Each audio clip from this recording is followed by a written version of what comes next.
about following a change leadership conference that we had at the beginning of the month, and it was a global one. And it's about changing the way that we change.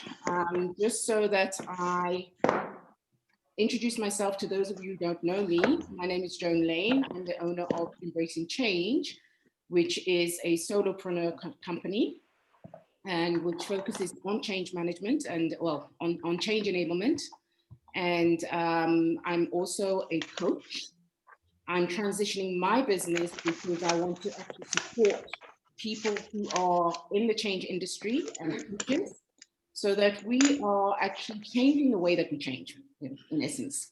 I'm also focusing on developing compassionate leaders, because I just feel that we have a lot of focus on the technical. And so I'm shifting my business to really focus on the emotional side of change. Okay, so just a quick overview of what to expect. So we're going to do a very quick check-in. We'll chat about the change impacts on emotional health. We'll look at leadership in transition. And yes, it's on purpose, the logo that I chose, the icon that I chose.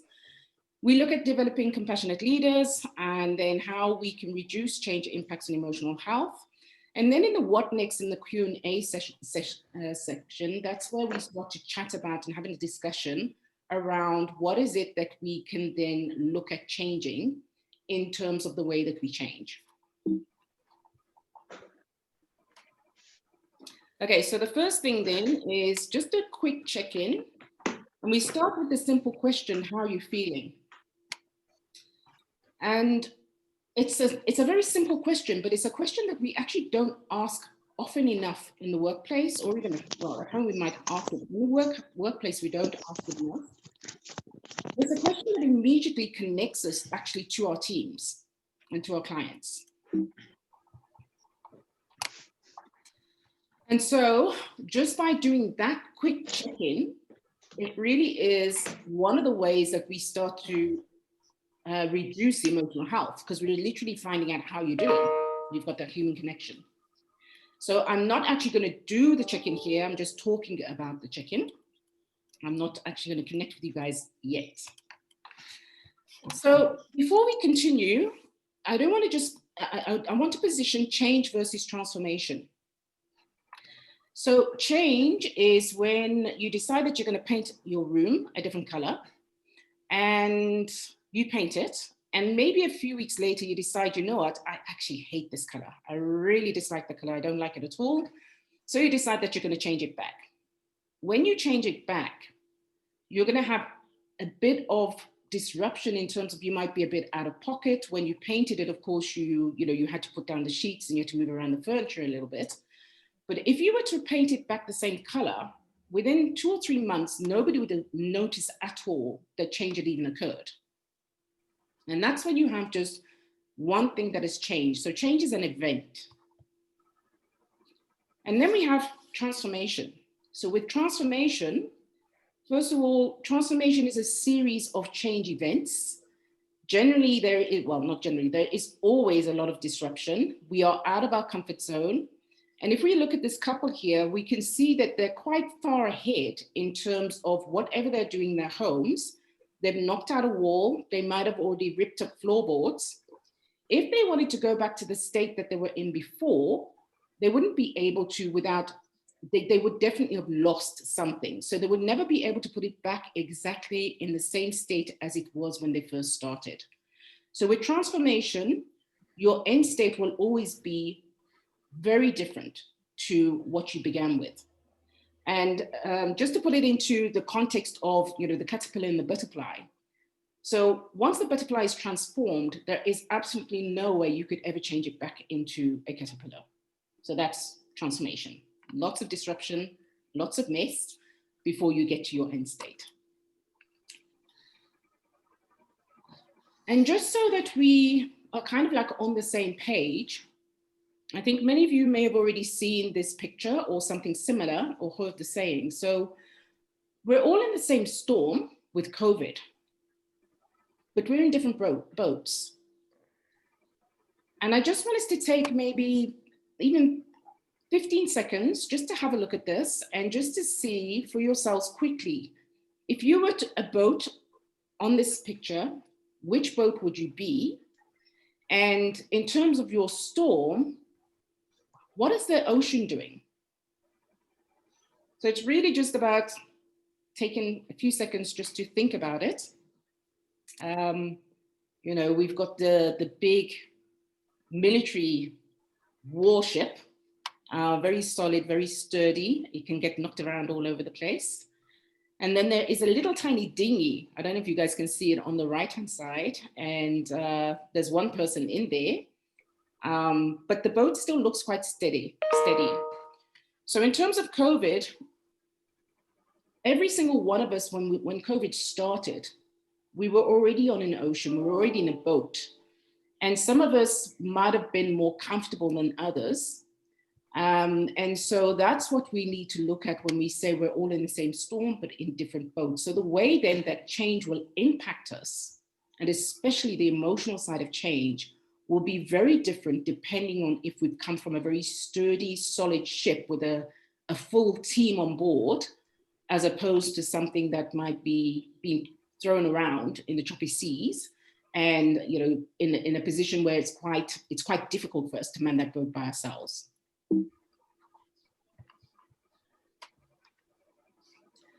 So during the Change Leadership Conference, I actually presented on change impacts on emotional health.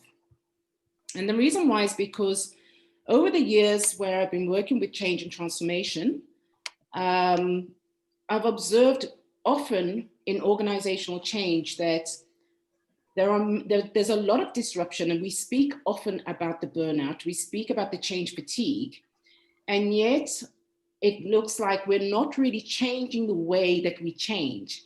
We're not really focusing on what can we be doing differently to reduce the change impacts on emotional health.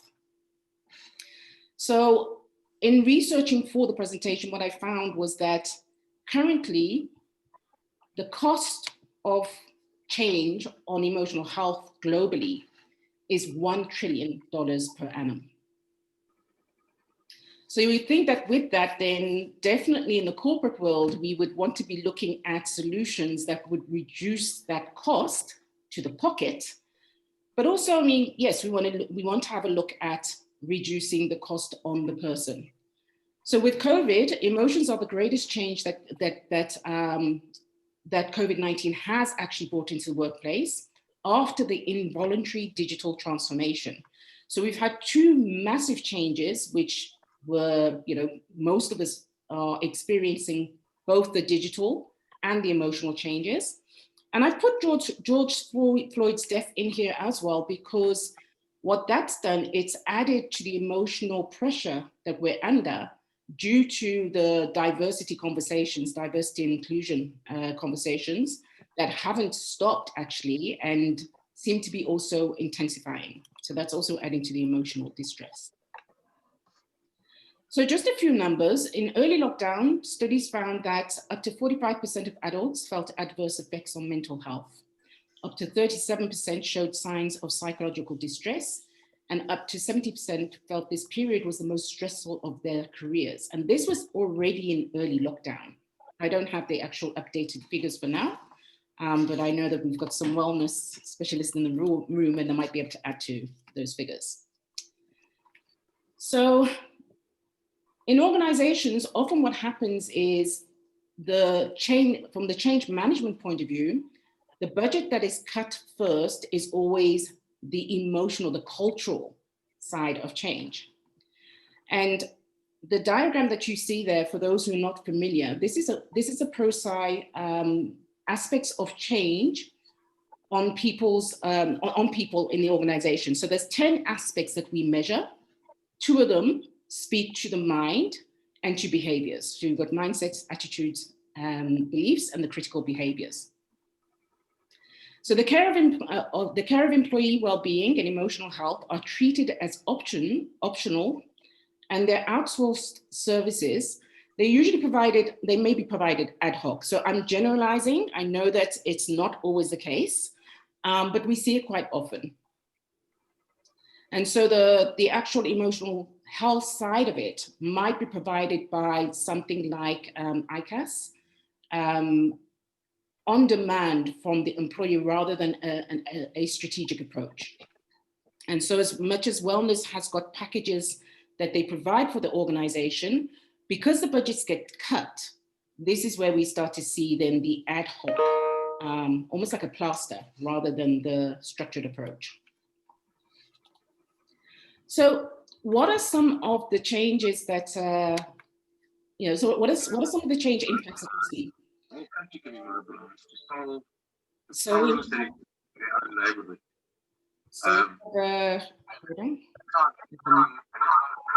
please can you mute your mic? Focus with our five-year plans. Focus is a series of five-year plans. Thank you. So social and economic impacts increase the emotional distress.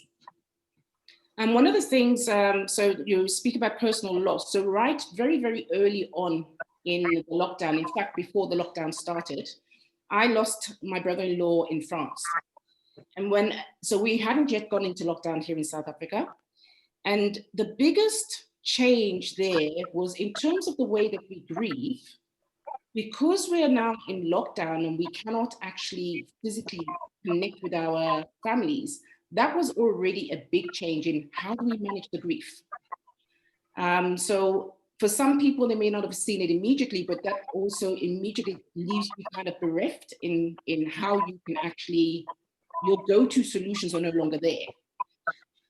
The financial losses added to further distress, loss of status. So if you were previously a breadwinner and now you've lost your status, then that might have also added to the distress. And the increased domestic abuse, unfortunately, which has led to, some of the protests around gender-based violence. Then the other thing that changed was skill sets. So the digital transition. So for many of us, all of a sudden we had to become these experts on how to handle these virtual meetings, which I still haven't mastered because I don't know how to switch off people's mics when I'm presenting by myself. And then, for those who are parents, they had to also become teachers. They had to organize the homeschooling. They also had to organize, become coordinators, etc. Then in terms of those who've had to learn how to cook, for those who could cook already, it's fine. But yeah, I think a lot of us became chefs and cordon bleus in their families. But there's another change as well. There is an emotional change for some people where, whether it's in our personal capacity or as leaders, we've had to learn to become more compassionate in order to compromise and negotiate around all of us being in lockdown. And so leaders also are leading differently. There's increased engagements with their employees and staff, whether they are increased in a way that is constructive, that is compassionate, or whether it is, more of a technical kind of controlling way of engaging with their employees. The number of engagements have definitely increased. The increased digital monitoring is also in organizations. On the one hand, you would have those who are already progressive, and they would then be using something like the MS365 to effectively manage their workforce. And then those who are unable to actually get on board with something like that, they might still be using Excel spreadsheets and increasing further emotional impacts on their staff.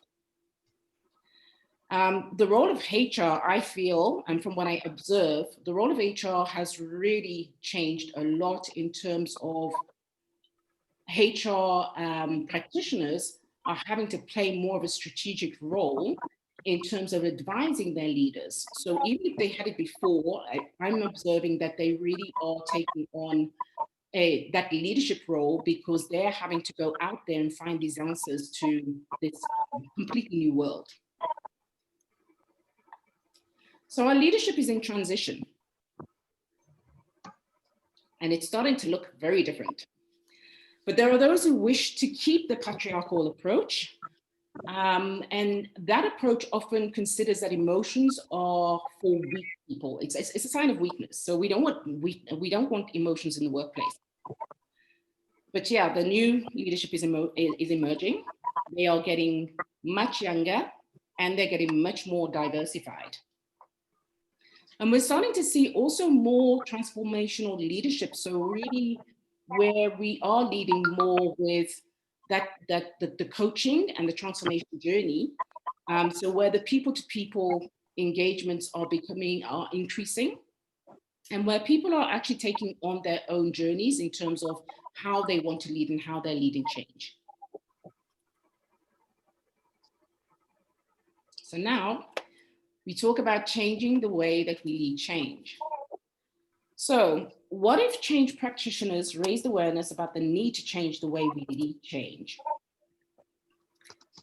So if we effectively reduce the change impacts on emotional health, the need for compassionate leadership is becoming much more evident. And if we then, as practitioners, start to introduce the benefit of structured behavioral change led by compassionate leaders, where we develop the behaviors, competencies, measurable KPIs, whilst also indicating the clear benefit realizations on the ROI, where we align competencies to support global change activities, including digital transitions, AI integration, and other radical changes. It's also about defining new supporting roles to embed the new leadership styles. So we're looking at really refining the change industry itself, and within that, what then would we need to be doing? Okay, so I'm just going to let somebody in. So now that's where we then introduce the compassionate leader. And the compassionate leader is empathic, is solutions driven, is a great communicator, allows themselves to be vulnerable. They are often also coaches, or they have a coaching approach, and they have very good listening skills. So that's some of the characteristics which I've just gone over. But they still maintain and improve productivity during continuous change. And with that, before I carry on, I'm going to introduce our guest from the UK, and this is Bay Jordan. He is an author, speaker, and an enabler. He's been in change for a very long time, and he is a prolific writer. He's got many different books. I met him during the Change Leadership Conference, and we connected because on the one hand, here am I talking mainly about the emotions of change and that needs to change. But I'm also saying, so how do we start to impact, have a positive impact when we implement change, and how do we measure that? And since Bay is a chartered accountant by profession and an auditor, he actually comes from that side where he can, speak the language of the boardroom. And so I'm going to actually hand over to Bay so that he can then present why compassionate leaders always make sure that all people count. Over to you, Bay. Thanks, Joan. Hi, everybody. Can you hear me okay? You can just put in the chat. Yes, we can. Thank you. Good. Okay. I'm going to introduce something that I call my every individual matters model. The idea is to optimize people in the workplace. We're talking today about emotional health and well-being and sort of well-being. And my take on it is organizational well-being depends on the well-being of the people. It's so what I've done.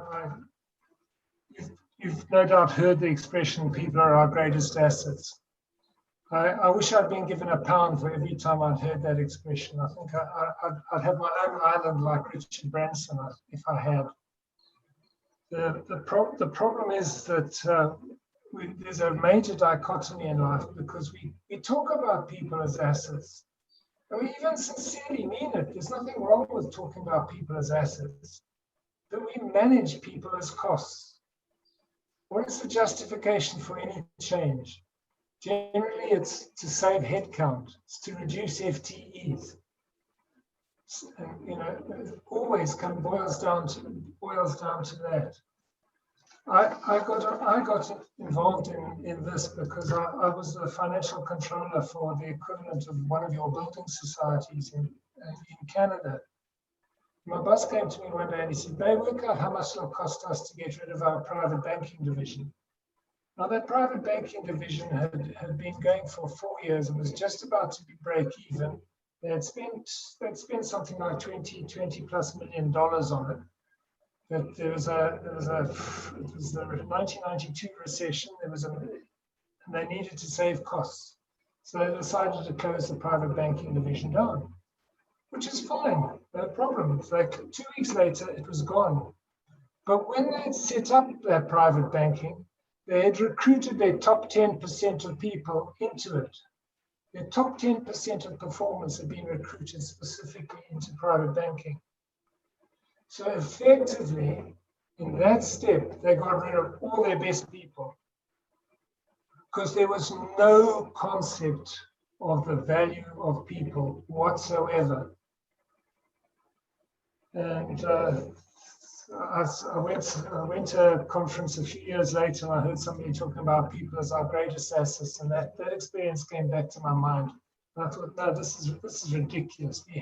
We have to find a way of treating people as assets. And so I've spent a good few years doing that, and I've actually developed a way to value people, and that's the bottom tier on this triangle. I can actually value people so that you can put your people on the balance sheet. Okay, now I know that's an anathema to HR people. They say, "Oh God, you're just putting a value on people," but you put a value on people the whole time. When you determine their salary, you're putting a value on them. It's just a different form of value. But at least if you value them properly, you can think about the value they're adding and the value you're losing if you get rid of them. Whereas if you just treat them as a cost, well, that's a cost gone, good riddance. So I developed this method of valuing people as assets, and then so that you can effectively put them on a balance sheet, or because GAAP doesn't allow you to put, or accounting practice doesn't allow you to put them on the balance sheet, you can put them on a notional balance and manage them as if they were on the balance sheet. So you can get around that loophole quite easily. But because your balance sheet has to balance, you've got to have a corresponding entry. So the one side is human assets, and the other side is something that I, for want of a better term, call human capital. But by creating human capital, you've got a balancing entry. So you can put that if you put human capital on the balance sheet under owner's equity, under shareholders' capital, you've got a way of giving the employee a stake in the business equivalent to their asset value. Okay, so you don't have to give them shares. You don't have to get caught up in the rigmarole of shares and trying to value shares. You just make people co-owners of the business with a stake equivalent to their asset value, simplistically. Okay, so all I'm doing there effectively is creating a workers' cooperative within traditional capitalist organizational structure. Okay, but the benefit of that then is that there's a third tier then, because your people are now assets and they've now got a stake in the business, they can share the rewards of the performance of the business. Okay, so it's something I call a labor dividend. So you give your employees, instead of having these massive bonuses which are inequitable and unjust, where the top guy gets enough to buy a new Ferrari and the bottom guy gets enough to put in his parking meter, you get an equitable share, because everybody gets if you've got a dividend of say 10p in that, or 10 cents in the rand, they will all get, everybody will get 10 cents for their value. So if you're worth 100 rand, you'll get 10 rand. If you're worth 1,000 rand, you'll get 100 rand in dividends. But it's not equal, but it's equitable. So, but what you're doing with this is eliminating it's cost neutral because you're eliminating your bonus schemes and you're replacing with that, but it's equitable. So everybody gets a proportional reward from how the company performs. So that now instead of being the organization, it becomes our organization. Now you're emotionally involved in the organization. It's not just, oh, my boss says I've got to do this or I've got to do that. It's about how you react and how you do things. Because that conference that Joan and I were at, I came away from that really inspired and talking about how we change things. The problem is we look on organizations hierarchically. Even when we talk about change, we think we've got to communicate. It's all hierarchical. But the problem is we actually need to make organizations more organic, where people react and do things of their own initiative. You know, like a tree is an organism. Every single part plays its part. Every single piece of it, whether it's the root, whether it's the bark, whether it's the stem, whether it's the leaves, they all play a vital role in keeping that tree alive. And it's the same with an organization. You know, you've heard of the Deep Horizons example, where the oil well blew up.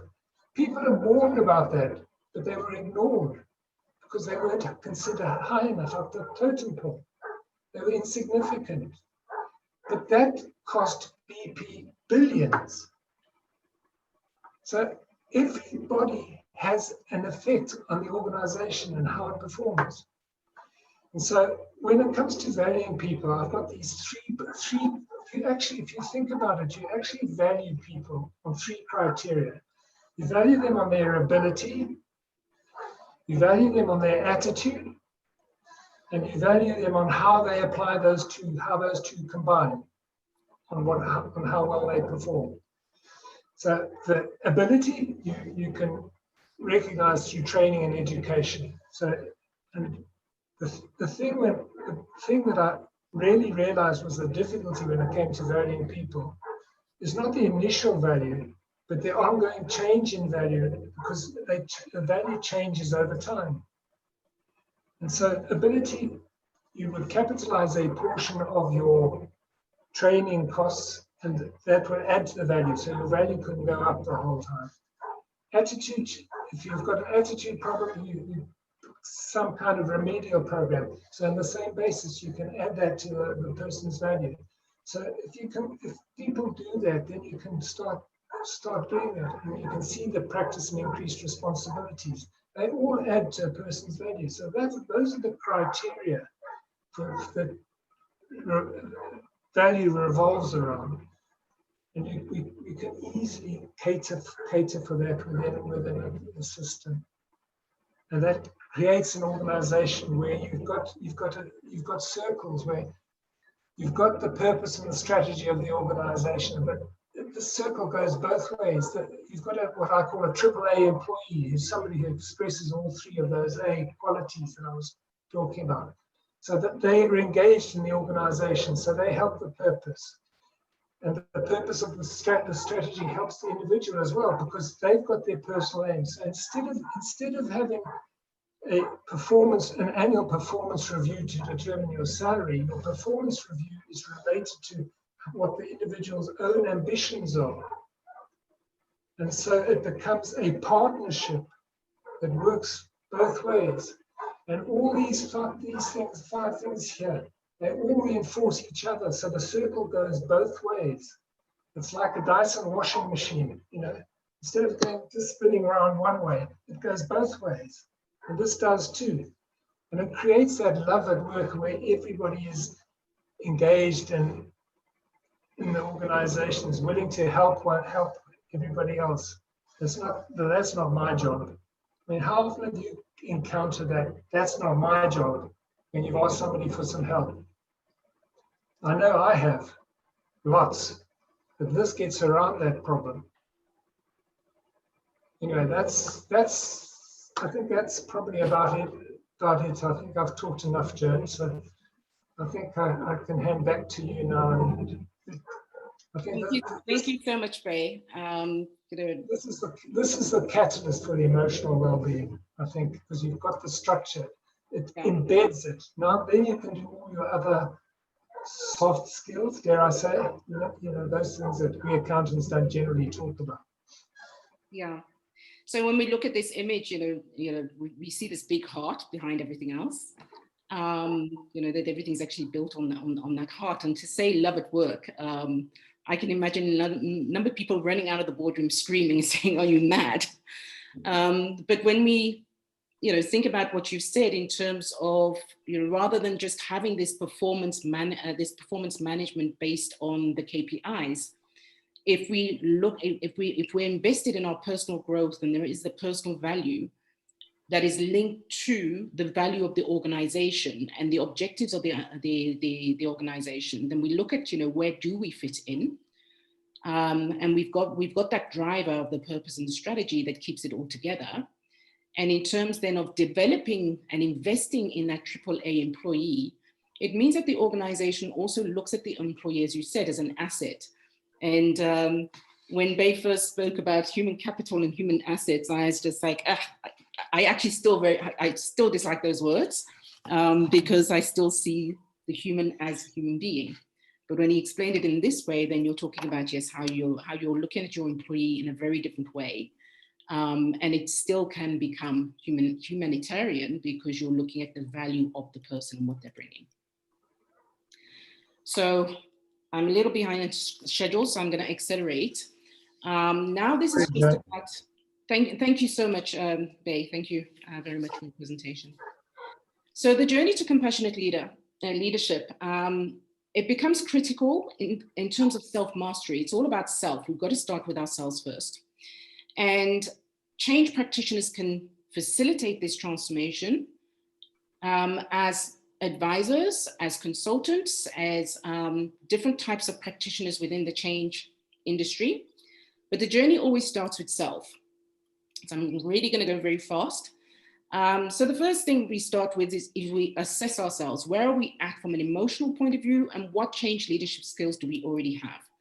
Then we identify what are the areas for growth. And with that, we're then able to start mapping out that journey to compassionate leader. We develop our self-mastery, the areas for growth, and our change leadership skills, so the ability. We engage through effective communication vehicles, which includes the digital platforms, and through compassionate conversations, including the difficult ones. And reinforce that then through continuous learning and through our support networks. So in terms then of reducing negative change impacts on emotional health, the first thing is looking at the holistic approach. So to reduce those impacts, we need to look at ourselves first and foremost as the individual. So as a self, as a leader, as a professional, and so under the individual, that is then the self-directed leadership. As a group, so we look at how are we impacting change in terms of the family, the team, the partners. In the corporate, so we look at how are we then implementing and impacting change regarding the strategy, the competencies, the processes. And finally, technology, where does that fit in?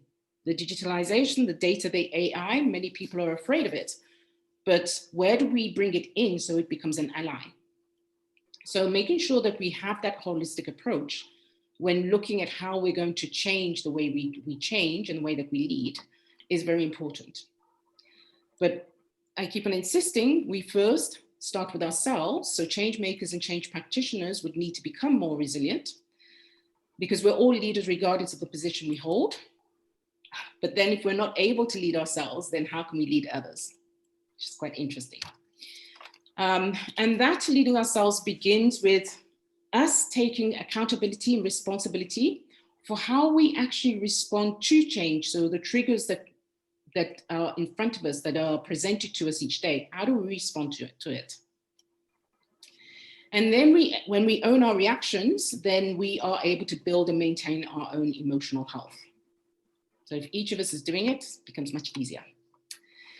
In terms of engaging differently or talking about then compassionate engagements, we look at this virtual platform. So I've deliberately taken the Microsoft 365 suite, because there are actually quite a number of tools. Some of them we use, some of them we don't, some of them we may not have heard of them. So in the virtual collaboration, it is something like what we're doing now, you know, Teams or Zoom meetings, etc., and workshops. In the effective communications, then we might be using something like Yammer. So Yammer enables us. Yammer, I liken it to the Facebook of enterprise. So MS Suite's enterprise Facebook, because you can set it up in exactly the same way. You can send out a massive broadcast across the whole organization. You can break it all the way down to business unit and even to just 2 people. And you use it in the same way where you post videos, you can post posts, you can have conversations on that post and follow it through. So it really acts like a Yammer for organizations. Coffee chats. And the coffee chats I find are really important, because in 30 minutes, try and keep them only to 30 minutes, you can either have a one-on-one and have difficult conversations, or an intimate conversation with, you know, team members, with peers, with subordinates. You can also use it to quickly touch base with your team. But how I find it the most effective is in innovation and creativity. If you want to throw something to a small team of people, your own team or, you know, your peers, in 30 minutes, you can really have a very quick dynamic conversation where you break those 30 minutes down into 10 minutes each. And you literally put 3 questions on the table, have a chat about it. Everyone goes away and thinks about it. So they're very dynamic. It's a very dynamic way to communicate very effectively. Then you can use internal videos. So 365 has something called Stream, which you might have already heard of, where you load your internal videos, and you can use them to do, for example, 1 minute to 3 minute videos, no longer. And you can use those videos, for example, to either touch base weekly with the entire team, or the team to team can use them. You can use it to boost each other. You can use it to share what happened over the weekend. You can use it to broadcast. But what is really nice is if you use them for 1 minute, 1 to 3 minutes, the teams get used to that quick check-in or that quick way of communication. So very, very effective as well.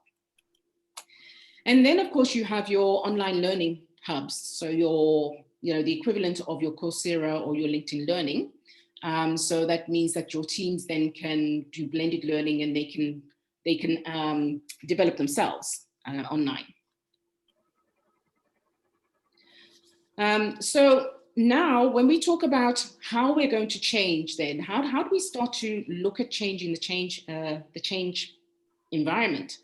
So change makers, through thought leadership forums like this one, can use it as a vehicle for effective change. And this is where we start to build these strategic partnerships.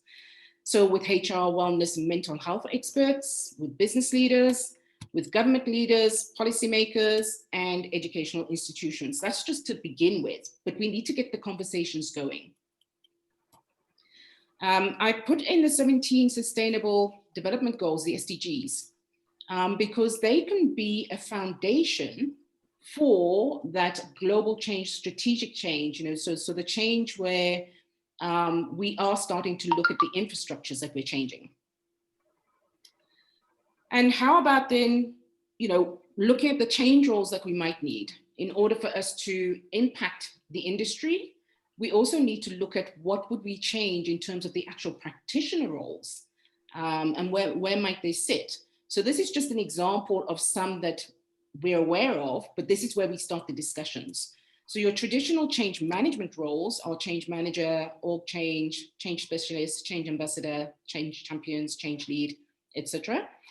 And then you have some new roles, two of which are already, I know that two of them are already being used. So that's the Chief Transformation Officer and a Strategic Change Partner, which is at the bottom. But then we start to look at what else could there be? And this is where we start the discussion, as I said, Strategic Change Advisor, Strategic Change Consultant, Transformational Change Specialist, Transformational Leadership Coach, Business Transformation Consultant, Strategic Engagement Partner. So these roles came out of the change discussion that we had. But with other partners, then we'll start looking at what else could there be. And that's where we now get to the discussion.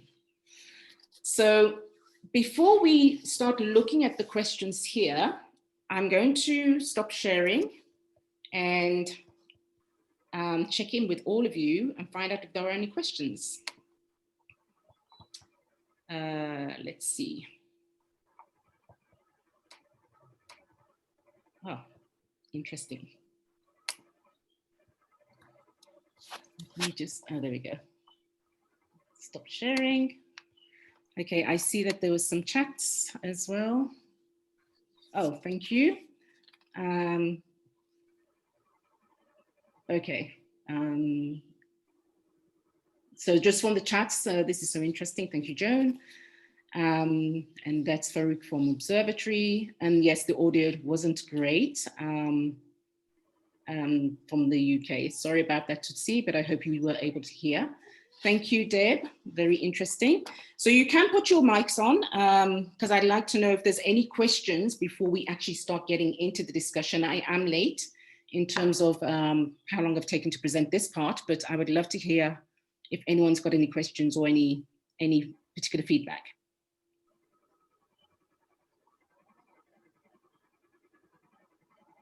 Okay. Joan, it's Yes, Deb? I just wanted to say, you know, I think it's so important to recognize that the approach to change management and business transformation is changing. And that with that, to your point, we do need to look at things holistically, and that includes the roles across business. So both internally and from a consulting perspective. So that really resonated with me. And what also really resonated was the AAA employee. So they thank you for that. Lovely. Thank you very much, Debbie. Yeah, the change industry is changing, and you know, we speak about the business transformation, and in terms then of supporting it with these roles, I think that's really where we'll get a lot of traction if we start to then look at it as a career and as an industry. So let's hope that that's where we're going there. So thank you very much for your input, Deb. Anyone else? Okay. Thanks, Joan. It's Natasha. Firstly, a big thank you from myself for inviting me to the session, because you are very right in terms of what you're saying. And it's good to hear that the change industry is looking at health and wellness. So health and wellness is an existing industry within South Africa.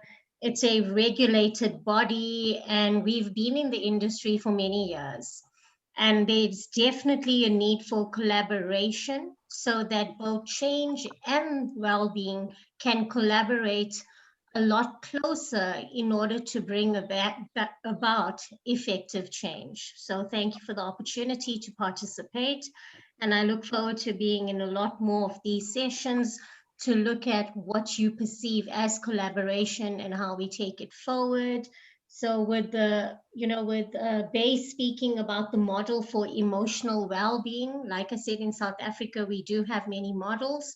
So it'll be looking at collaboration, and Prof is online as well. And I'm sure Prof would also like to be engaged going forward. Prof, I'm just bringing you in part of this, in line with this discussion, if you don't mind. Yeah, thank you Natasha, Joan, thank you for the opportunity and the invite. I'm glad I could fit it in, and it's so good to see the need and hear people taking action in terms of what we would like to do to improve the situation. Maybe a loose remark, and might be only applicable to myself, that we also need to be comfortable with our own responses to changes. I was attending and making a presentation last Tuesday at an international, well, virtual conference arranged by Ghanese EAP practitioners, and one of the people pointed out very specifically that change is very often seen as dangerous, and that oftentimes has a specific response. And the reason why people are reacting differently, because to be in danger is not a comfortable zone. So we also need to keep that in mind and address the issues that we may have in ourselves. Because if we are instrumental as a facilitator in these processes, we certainly need to be in touch with our own feelings in terms of how do we respond to change ourselves. Thank you very much. Thank you, Prof. And absolutely. And thank you, Natasha, for your inputs. I'm very excited to have both yourself and Prof on board because of the wealth of information that you're going to, to bring to these conversations from a wellness point of view and from your expertise. And to your point, Prof, one of the things that came out of the session, out of the conference, was the fact that we really have to look at ourselves first. So unless we are able to understand how we respond to change effectively, then we cannot then lead others. So that becomes actually critical in terms of the way that we change. We've got to start with self. And I think that's one of the mindset shifts that we need to have, is that, yes, we are experts, but before we can then lead others, we need to also understand how we are responding effectively, as you mentioned. I am now going to go back to sharing my screen, and there are 4 questions. I haven't done breakaway rooms.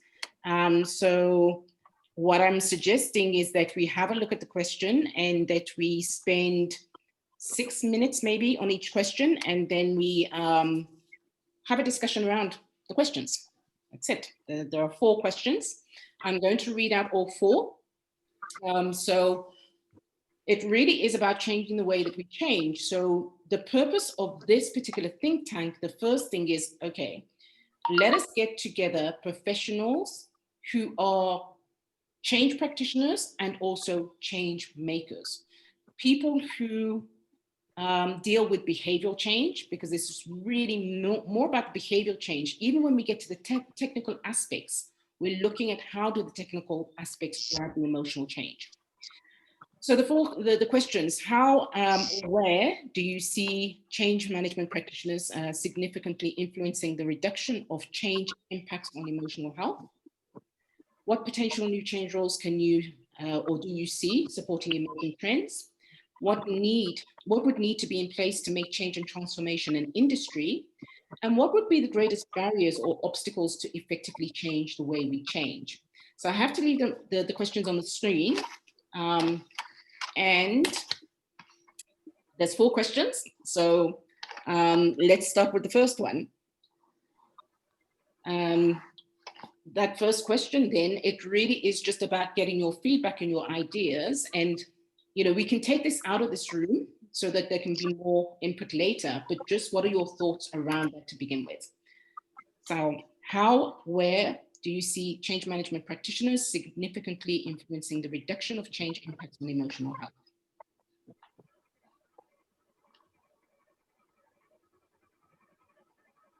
You can also use a chat if you want to give feedback in the chat. Can I say something? Yes, go ahead, Matt, and welcome. Thank you. I thought we were going to check in with our emotions. So my emotions have changed so much throughout the talk. But and one thing I love seeing that was Bay wrote a book called Illusion of Democracy. And I think one thing that what would reduce the impacts of on emotional health, I think, is actually if people actually had a say. And I think people don't have a say pretty much in any context. And so I think that complete lack of democracy that we live with is a big thing. It's a huge challenge for us because we are consultants who get paid by the system. So the deference to the system is our biggest challenge. All right. Thank you for that. John, can I say something? Yes, go ahead. Yeah, I think an area that might be of significance is the interaction of the group and the individual. Most of us are impacted as a group and understand change as being directed to a group. But then we need to respond emotionally as individuals, largely. So the challenge for the practitioners is to be able to balance the change impacts on the group and the change impacts on the individual. Particularly in heavy industries, mining industries, and so on, where real work organization is around groups. Yeah, and to your point there, would it then be, so what would need to change if we're saying that we've got the group, so we're mindful of the group, but what happens then with the individual and their emotions? What then might you see as a possible approach or a solution to that? What would we need to be doing differently there, if anything? John, may I come in here? Yes, go ahead, Farouk. All right. I think Mpoti's point is actually very valid. I've been doing, I'm not calling it change. I'm not referring to it as change. I'm calling it shift. I've been working in the area from an individual perspective from 2003. I found Bay's use of the heart very interesting because I've always used a circle and the triangle being the individual. So I work up from individual to whatever group they happen to be in. I started out working in the area because of people suffering from dread diseases and managing their health, because that's my background. Okay. And that grew into supporting mainly civil society organizations. I haven't really worked in industry as in corporate, but it's easy to extrapolate that. So I think Mpoti's point is really important, that if you're starting with the individual, then the individual makes those shifts and then inevitably influences the group. Yeah. I think what I'm learning from your session here is that, in fact, it has to be an interface, because only when the group is ready, then can the individual also interface and impact effectively. We may impact anyway, but those are not easily measurable. That's been the experiences that I've found over the years. Thanks. Thank you very much, Farouk, and thank you for realigning in Mpoti, the link between that individual and the group. Anything else? I'm going to try and not talk here.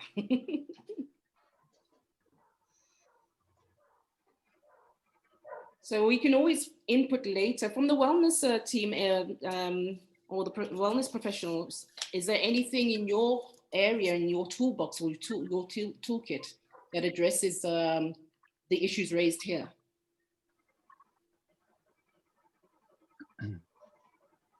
So John, from my side, in the wellness industry, I find that a lot of organizations only consider emotional health during retrenchments. But generally, whenever there are other OD initiatives and change management initiatives that are happening, whether it's a change in terms of systems, whether it's a change with regards to branding, or any implementation, employee health and wellness is not considered. And like it was rightfully said, change does bring about an unease. So irrespective of the change, one needs to look at emotional health. And in terms of supporting emotional health, that is a function that is managed by your employee health and well-being division in organizations. And if organizations do not have an employee health and well-being provider, there needs to be a system that's built in that speaks about resilience or adaptive resilience. Thank you very much, Natasha. Joan, just to add on to that is, we're definitely seeing a shift towards organizations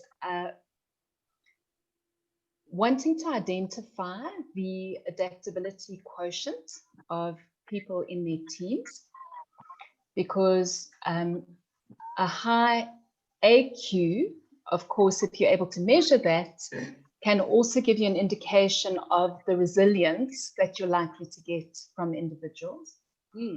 Another measure is at an individual level, and I just want to talk through the individual levels and then how importantly these roll up to a group and enterprise level, is also having a look at where people are in the change and commitment curve and using that as part of your inputs into your employee wellness planning, and driving what initiatives can be implemented to support employees through the changes and the difficulties that they're going through. When you roll up that data, it gives you a very good sense of how an organization is doing as a whole, but it also helps you identify where your hotspots are from a leadership perspective. And I want to link back into what Natasha was saying. Typically what happens in retrenchments or even let's say a Section 197 or mergers and acquisitions is what will happen is there's a team that comes in that does have a look at the employee wellness. What I've noticed is there's often a missing element, which is around the middle management and senior management focus areas, where they are not adequately equipped to deal with the changes that their people are going through, as well as the emotional changes that and guilt that they're going through themselves. So going back to where do you see change management practitioners significantly influencing the reduction of change impacts? I think it's number one, making sure you're equipping leaders. Number two, it's actually having a means or forms to gather data, metrics around the emotional stages of change that people are in, as well as their adaptability quotient. And then lastly is just making sure that as initiatives are implemented, that there's continuously that checking in with people through the leadership structures, depending on how big the organization is, to make sure that the shifts are happening. Going back to what Farouk was saying, you've got to measure those shifts along the way. And then going back to what I think Matt had said earlier, is that that's when people will feel it's inclusive. Yeah, inclusivity as well. Thank you very much. That's it's a lot of feedback, and I think one of the things that's for me still outstanding. Important mentioned the mining. So the harder industries. So Debbie, you mentioned that we need to equip the leaders. So in terms of the solutions that we provide and that wellness provides, and that OD would provide, we always look at making sure that we've got that leadership engagement. And rightfully what you've mentioned in terms of that gap with the senior, with the middle management, that is definitely a gap that we often see. But if we go back then to the mining or the hard industries, the knowledge is there in terms of what it is that we need to be doing. How do we then shift the mindset of the leaders so that they will then accelerate that, shift the adaptability and the adoption? And I think that's one of the gaps that we do have in the industry. Thank you very much all for, that was very valuable in terms of input. So let us move on to potential change role. Can I interrupt you, please? Yes, go ahead. Just a quick remark. I was just thinking, I often hear people misusing the two terms, organizational climate and organizational culture. But in terms of the question on the screen, what would need to be in place to make change and transformation in industry, I think we all need to make sure that we all, have clarity in our own minds.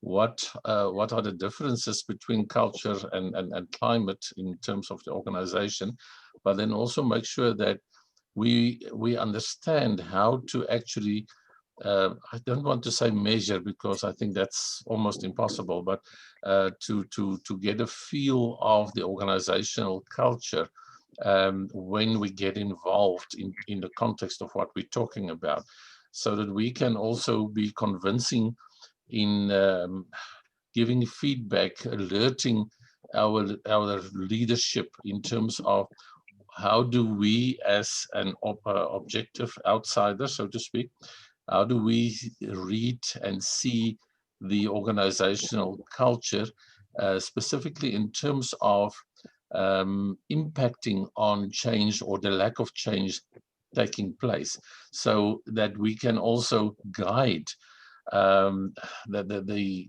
system in terms of focusing on organizational culture specifically, and to influence that and to actually apply knowledge about the culture in order to create awareness, sensitivity on the possible limitations of the culture in terms of what we would like to achieve when it gets to the point, do we need to change or are we okay? And we all know that none of us, whether it's an individual, whether it's a group, whether it's a system, can say we are okay in terms of our functioning. There is always room for improvement. But my point is, sufficient knowledge about the culture, the organizational culture, can possibly also contribute into the process of making change more feasible. Thank you very much. Thank you very much, Paul. So input from the group around what Prof has said. I see that there's some inputs in the chat. Let me just get to the chat. While I'm doing that, additional input? Joan, I just want to add, may I do that and build on what Prof. Fleury said? I found that, I mean, some are like the Titanic, you can't actually move them. What I found really interesting, because I work from an individual base working up, was what Bay, the context that Bay actually painted of the corporate or the organization, whatever that may be. I worked for a very long time for a US federal agency, and to all intents and purposes, that agency would not have moved. Yet we found, we were based in South Africa, yet we found that when we and understandings of how we needed to work, the focus on the organizational wellness actually started being enhanced, and we were able to impact the way in which that entity within South Africa operated. It may not have affected what happened back in the US, but it definitely made changes here and facilitated our work so that we made the intended impacts that we had to within the country. It was a development agency. So I think it's really important in terms of the interface. I think it's really important to understand what the both climate and culture are, It can be like moving a Titanic, but it's very possible. And the thing that I found really useful is when you shift the internal stuff around an individual and they find that they can buy into the larger cultural climate, that just facilitates it so much better. I mean, we found very little resistance, in fact, even though there were over 100 of us employed there. So I found that really useful. So thank you for that distinction between culture and climate as well. So thank you very much, Farouk. And so we're seeing, you know, it's important for us to understand and to read in the culture and the climate, which is what Prof was saying. You've reiterated that, Farouk. Thank you. And then also you again spoke about another type of knowledge. You know, it really is when the employee understands what is happening, so they've got the information that they need, then that also accelerates the change and transformation, because of, you know, they have more buy-in. From the change practitioners, any input there?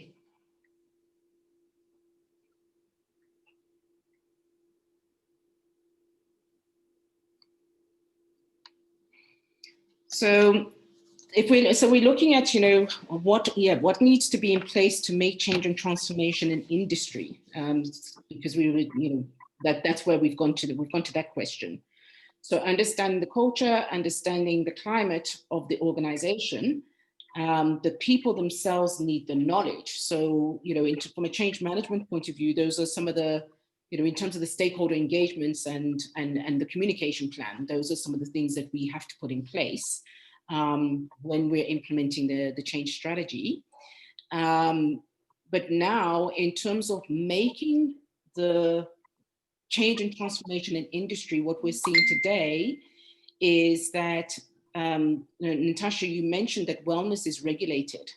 Change management isn't, as far as I'm aware, unless anyone is aware that we have a regulated body, the same as we have, for example, change management, and we also have it for coaching.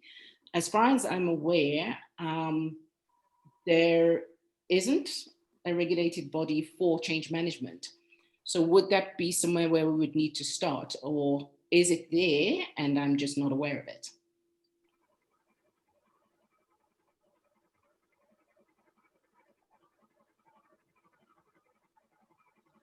Mary, I'm going to pick on you.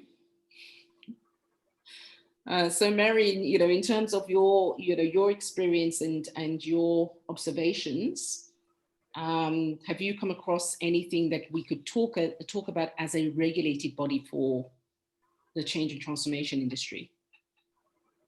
No, look, not in South Africa. Thank you, Joan. But I know that I've got a colleague who was in Australia for a while. And apparently in Australia, there is some sort of regulation, but more as support and guidance.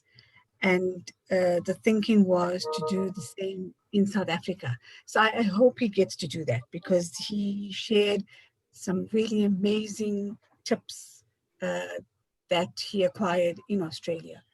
But no, in South Africa currently, we don't have anything. Okay. And Debbie, I'm also going to ask you, because you've also got exposure. You've got here in a company in Ireland, so you've got international exposure as well. Yeah. So there aren't regulations, however, there are bodies. So, for example, ACNP, and to give you an example is, if you want to operate as an accredited associate for ACNP, then you need to align to their regulations. So it's not industry-wide, but it's for specific bodies. So, that's the Association for Change Management Professionals or Practitioners, and it's globally recognized. Likewise, if we have a look at a ProSci, you need to be certified.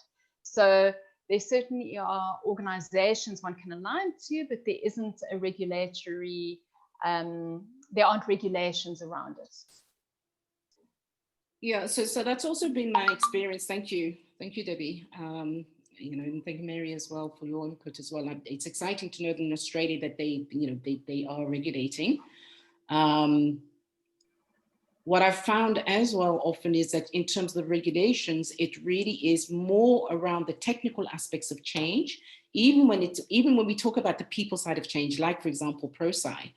So the part that then speaks to how we manage the behaviors and the emotional side of change, I feel that there might be a gap there. And there's an opportunity then for us to have a look at, is it something that we really would want to do?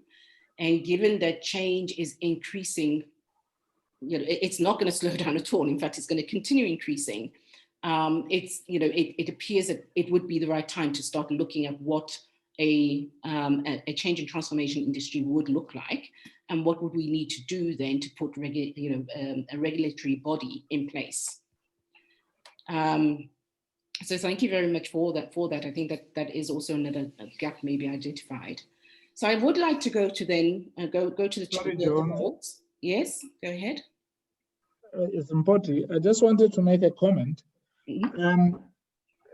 If you compare the change management industry, and I'm using this in inverted commas, with other industries such as, for example, risk management or project management and so on. The thing that really makes these disciplines what they are is the convergence of the body of knowledge into a discernible standard or standards. Yeah. In risk management, there are two big global standards. In project management, there is the project management body of knowledge that serves as a standard, and so on and so forth. Whereas if you think about the change industry, everyone is trying to put forward the best model and the best methodology and the best process and the best accreditation and so on and so forth. So that's inbuilt fragmentation. So to me, the challenge is twofold. It's not only a regulatory body per se, but it's the convergence of the body of knowledge around change. Because that will help the clients to determine the value of what they are procuring from this industry. Absolutely. And because that body of knowledge is so vast, and for the client, I think that's where also there can be quite a bit of confusion in terms of the terminology that we use, and depending on if we take the example of ACMP, for example, ProSci, and I think there's HC, Human Capital, I forgot what the other one is. There's three main bodies. And in each of those terminologies, the same phrase may mean something quite different in terms of the standards that they want to put in place. So absolutely right there in Puti. It is really identifying what is the common language, and so standardizing across the board the different aspects of what change management is, and then how we then put that into that body of knowledge in order to offer it as a service to industries. Thank you very much. So we've got 10 minutes left. I really would like us to chat about some of the roles, because I feel that there is the opportunity to really look at, we're speaking about, transforming it into an industry. So for it to be an industry, there needs to be a career path. There needs to be, if I'm a graduate of school, or I've chosen, that's what my career path is. I want to become a chief transformational officer. Understanding what the career path is, because it's so vast and there are many different competencies. I feel that with the changes that are coming, these emerging roles would be quite important. So does anyone see any additional roles? Joan, I'd like to, can you hear me? It's Odette speaking. Thank you, Odette. Yeah. I would like to weigh in, I come from a design background, and then moved into the coaching industry. And my husband, for example, works for Mercedes-Benz at the Mercedes-Benz plant down in East London. And there's obviously a lot of global changes happening. COVID has kicked a lot of changes into high gear at the moment. And just in terms of, this goes into what would need to take place in the industry, is raising awareness of the industry, that it actually exists and what the value of it actually ends up being at the end of the day. Because some people, I mean, you must, as a coach, have experienced this as well. Even telling someone that you're a life coach, it's like, what is that? So it's from the same sort of perspective. I'm not talking then necessarily about the higher end people in your organizations, but down to the floor people. And then in terms of career paths, is involving more creative people, more in terms of media, social media, involving local performing arts, in raising awareness around the need for this industry, around raising awareness for emotional health, mental health, all those dynamics. And I'm just thinking in terms of COVID has really changed the way we all do that, raise awareness. For example, I've been involved in very small local little theatre productions in East London around human trafficking, around sort of ecological issues and so on. And the impact little plays have made that were done all by volunteers, local writers, producers, and those sort of things, and then recorded and shared is phenomenal. So if you have a huge organization, and I've seen this happen, I'm just using Mercedes as an example, where they have spent large amounts of money trying to make some or other campaign video that is geared towards educating, I'm just using it as an example because it makes sense, for rolling out Windows 10 to the whole of Mercedes in South Africa. And obviously all the users are not too happy about it, that sort of thing.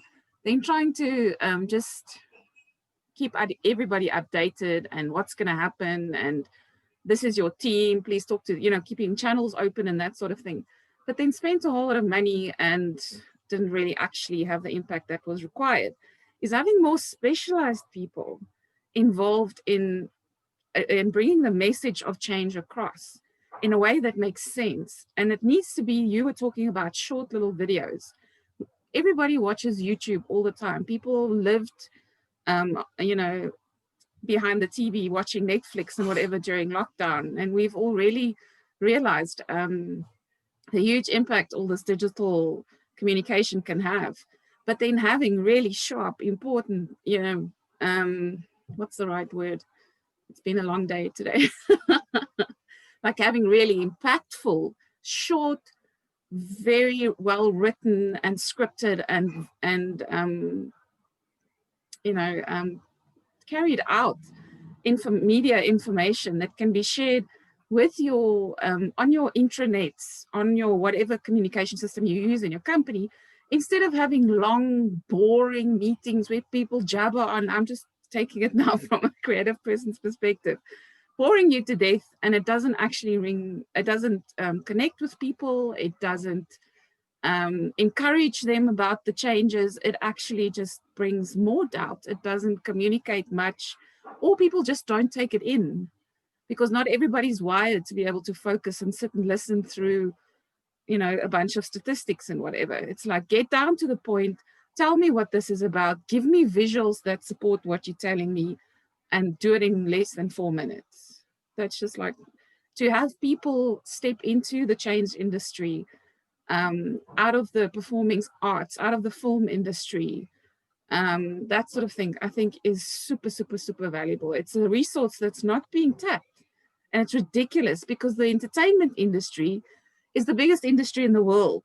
And it just thrives. It makes so much money out of this. And the rest of industry is asleep. Thank you. I'm smiling, I'm laughing because I'm thinking about the wellness team and a number of people. So yeah, sorry. Absolutely, in terms of different ways of communicating, etc. So there's something called, I don't know if you've heard of industrial theatre, and very, very impactful for delivering difficult messaging and managing conflict. So, you know, I'm waiting for the, I'm waiting for the wellness team also, and also for some of the other team members as well, in terms of it really is effective, Odette, as you say, to use a different medium to get the message across. And so, I'm just waiting. I'm waiting for the wellness team to hop in and go, yes, Joan, yeah. Joan, I'll definitely add to that. Nicholas Allen Bogan had a very effective team in place to raise issues in the 80s around wildlife protection and the impending, I don't want to say doom and gloom, that was coming on around climate crisis. And they did, well, their pieces were longer, but they were very, very effective. Just 2 or 3 days ago, 2 days ago, I saw the premiere of a film called Cellar, short film, won many awards, made actually in the Eastern Cape out of one of the township areas there.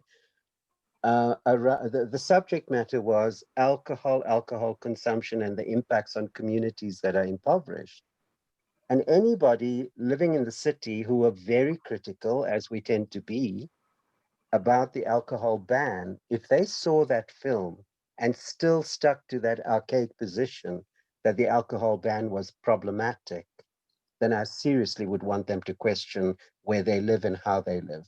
Because that film, as short as it was hugely impactful on me. I'm not an alcohol imbiber, but certainly the other two people I watched it with are, and they were their eyes were really open to it. So I think in terms of mind shift management and shift management, exactly what Odette mentioned is useful. The other side of it is that a lot of the creatives have in fact been impacted really negatively during the pandemic lockdown, and using their skills and the base and what they have to offer would make a wonderful way in which we could actually be positively impacting a whole series of different areas and cohorts and demographics. So thank you for that, Odette. Yes, thank you very much, Odette, also for for bringing that in. I'm going to have to wrap up. We've got literally 3 minutes left, and so we haven't got around to the questions. So what I will do is I will send it out, and if you want to think about, what are the things that you could see in regards to these questions that you'd like to add to this conversation, I'm just going to quickly show, basically the next slide is next steps. So where do we go from here? So it's not just a discussion that sits here and, we don't move on from there. So I've actually got a slide where I've gone through kind of like what, the idea of the next steps. So the first thing is that, yes, we need to change the way that we do things. We need to schedule some key activities and raise awareness, which Odette was saying. Yes, let's make some noise. So just in terms of some of the activities that we'd already kind of like put on the table, just to get us going, it is like set up these think tanks, set up task teams, provide your inputs and create these solutions to reduce change impacts on emotional health. Then in terms of scheduling the key activities, so that we've got clear guidance as to how where we're going to take this, it really is about defining that roadmap. And what's then important in that. Then we do definitely have to look at the review and refine the change roles, look at the governance, the policies, the potential challenges that we're going to face, and make a lot of noise about change management is change. And we want to move away from the terminology change management. It reduces the industry to what we're doing. Definitely create external communities of practice and a call to action to, for other